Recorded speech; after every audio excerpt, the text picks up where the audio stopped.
Hello and welcome. I'm not sure how this video is going to go because just as I've set up to go, a big storm is rolling in outside. It's kind of thunder, pouring with rain. So I'm not sure if I'm going to have a power cut halfway through it. I've set all up, so I'm just going to go with it and wish for the best, I guess. See how we go. So today is, okay, this is a glass storage jar and it's a lovely dimpled one. It has a lid. I just got it from my local discount store. So I'm either going to paint over the lid at a different date or I'm going to use it as a vase, and I will cover up this afterwards with some beading that I've got. Anyway, I will show you. So lots of people ask me, if you're pouring over glass, what kind of preparation do you do? Well, the only preparation I do is with isopropyl alcohol. Is I just spray the item all over. It just gets all any greasy marks off. Just spray the item, simple as that, and wipe it all. So usually with gloved hands, so as I don't get the oil of my skin on there. So this was such a lovely dimpled storage container that I think it was like $4. And I thought, well, that'd be nice as a vase to pour over. So, but what I want to attempt to do is the lovely dimples in it. I'm going to attempt, whether it'll work or not, is when I've poured the paint over, to balloon kiss those dimples to get the paint off, to actually take paint off so it remains transparent in some of those dimpled areas, so I can either put tea lights inside my vase. That wasn't very good, but tea lights inside the vase, so when I have got nighttime comes and I can put tea light in, the actual light will come through where I have balloon kissed. That's the idea. So I think I've got a whole bucket of tea lights from our Bunnings store, like a Home Depot. I think they were like less than $5. So, and the other thing you can do is like one of these bottle fairy lights.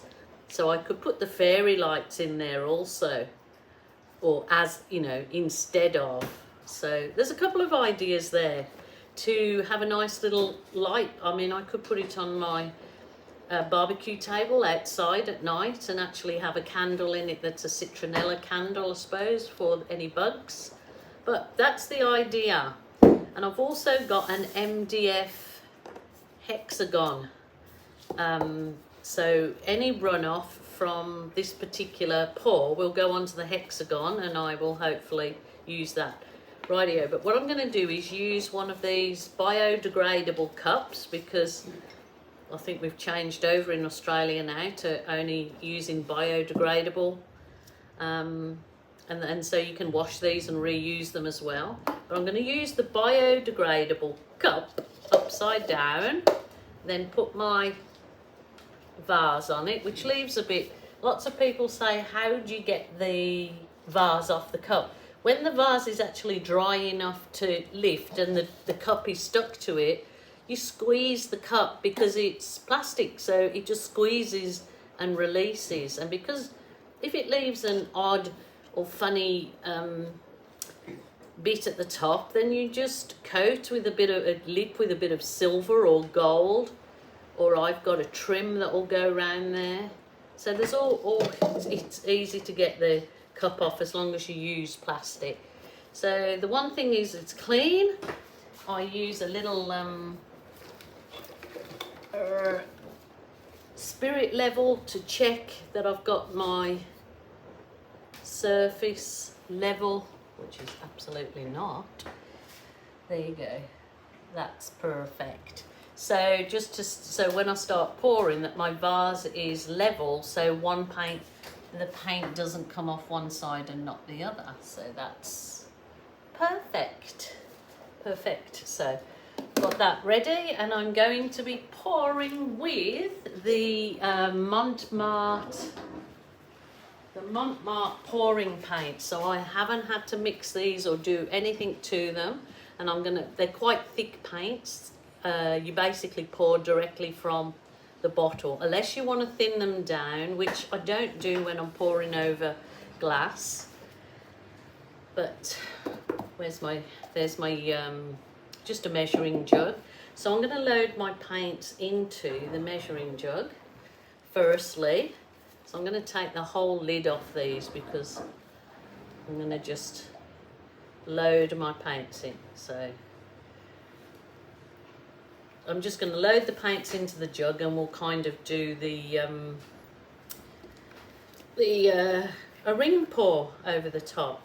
So as I said, these are pre-made pouring paints. You can get them UK, Europe, USA, and of course they're available at Capriole Shabby Chic here in Australia. So it's just loading it up as if you would do a cup pour, I guess. So I'm going to just use the rest of that. That's the particular colours I've used in this one is, I will let you know, that is hot pink, and this one is cerulean blue. So do those two colours. Now I'm going to really go for the Shiraz. Actually, I might add some because I want some of the turquoise in it too.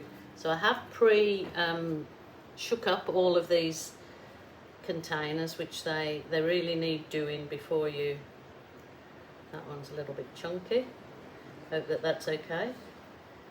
So that's the turquoise and the blue again. Turquoise.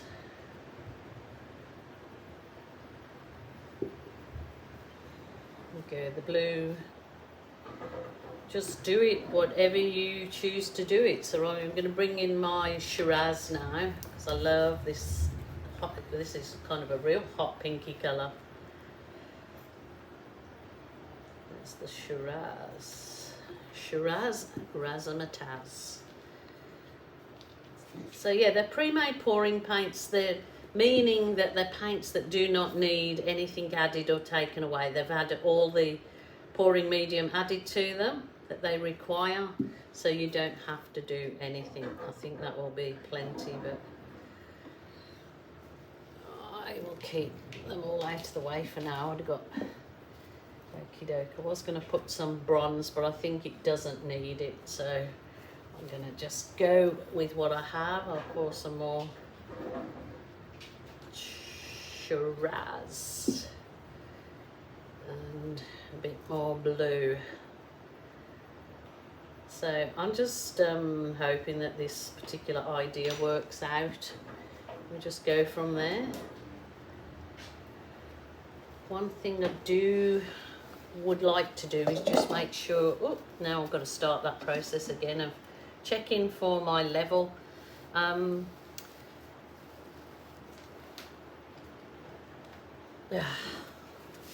Never mind. So just check that I've got it level, and it's not. So I want it really, there we go. That's perfect. Absolutely fine. Oh, what I was explaining is, first of all, I just want to pour some paint over that to get it started. Like so, it's actually, I probably should have stuck something in the center, like a piece of card or something, just to let the paint fall over it. Maybe I could still actually use something like that, and then it'll go down that and over that. Or maybe I can cut that in half. So I've just got a little pouring funnel basically. Maybe it's just to cover that. No, that's not going to work either. That's not going to work either. I was better off leaving it as it was. I'm going potty. Yes, it's hot. Oh dear. Pouring.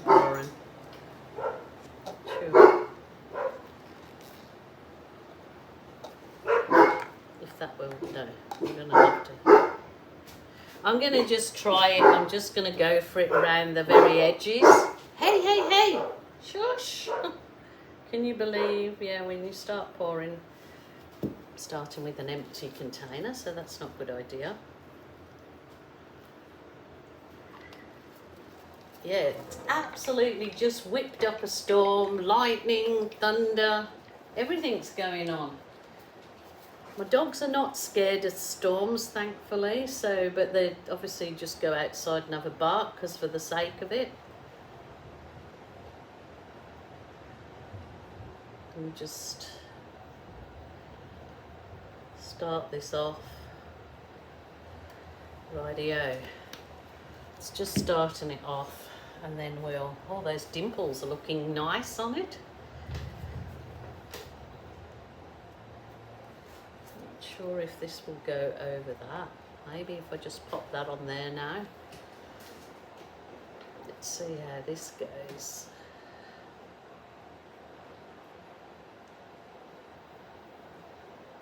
No!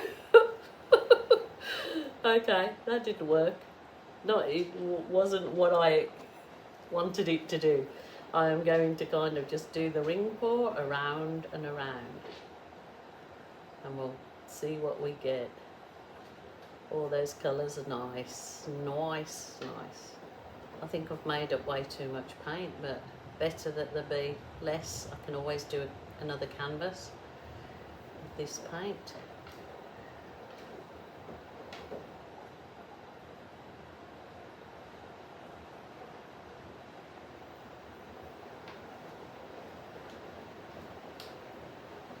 See how much of the vase that is covered or covering. Oh, look at that. See, even though it doesn't look like it's covering, you just allow it to fall down and it starts to cover all of the canvas. I don't need any more paint on that. Benson, hey, hey, hey, hey, it's Saturday. What are you doing in there, bin? Yes, so that has fallen down nicely. I've just got a little bit of this side that it's not covering. So I will just do a bit of this pizzo and hope that it doesn't ruin my... Woo!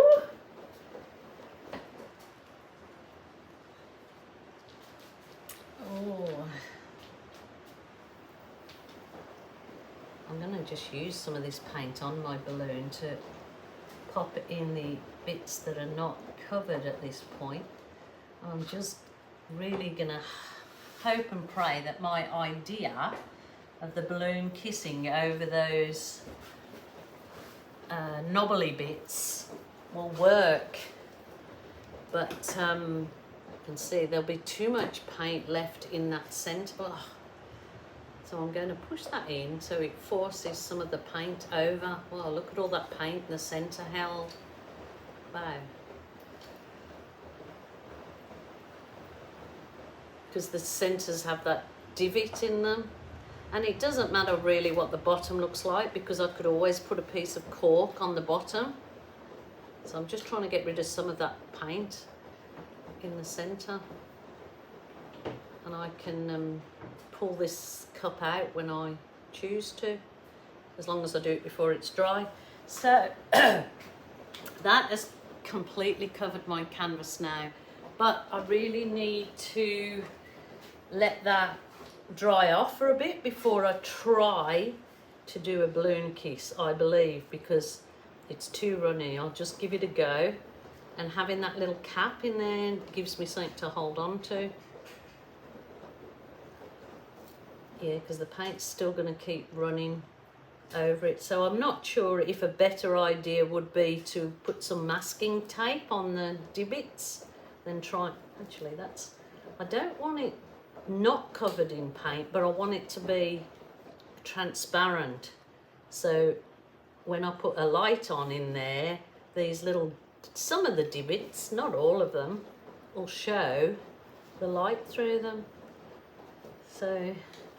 I think that I'll have to Just using my finger, push the balloon in the divot,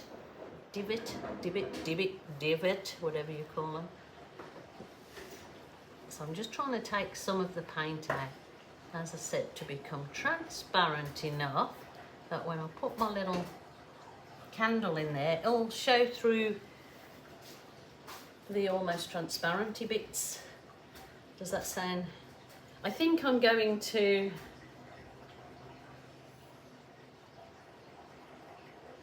leave that to dry off for a bit and I will come back to you. Now if I need to lift this up off the, I've got to lift the cup as well to dry off and then do something with this canvas. This is going to be difficult. I'm going to need to kind of slide it. Ooh, I need it to stay on the cup. So this is difficult, so I'm just going to have to slide it. So I need it to stay on the cup until it's nearly dry and see what I can do with the, see if I can make something out of the runoff so you're not wasting too much paint.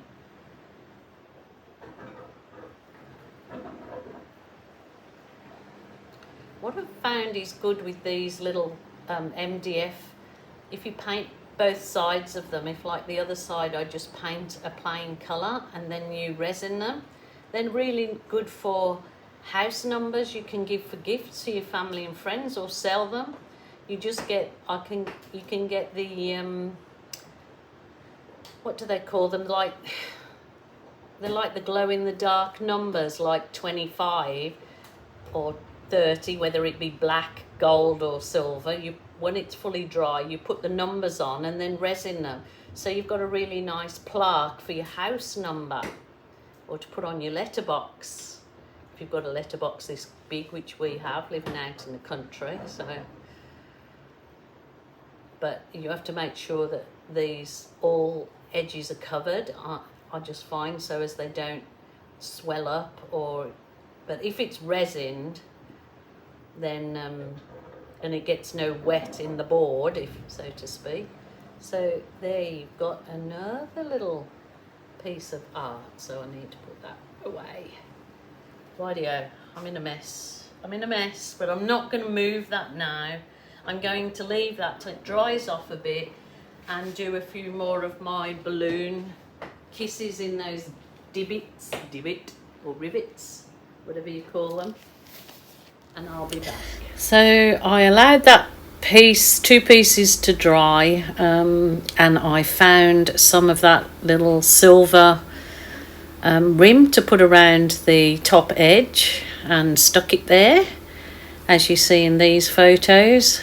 Just showing off my play button from YouTube. So I did that, and then you'll see the photos now when I put light. You see where the balloon kisses were, it shows the light through. So when you put a candle or anything in there, it did actually come out showing the light. So it's got a candle in there at the moment and it shows on that. Now it hasn't, but yeah, it's dried quite shiny anyway because it was those pouring paints. But I will give it a coat, final coat over with just the varnish or my pouring resin wipe over. So hope you liked that, and more again next week. Bye.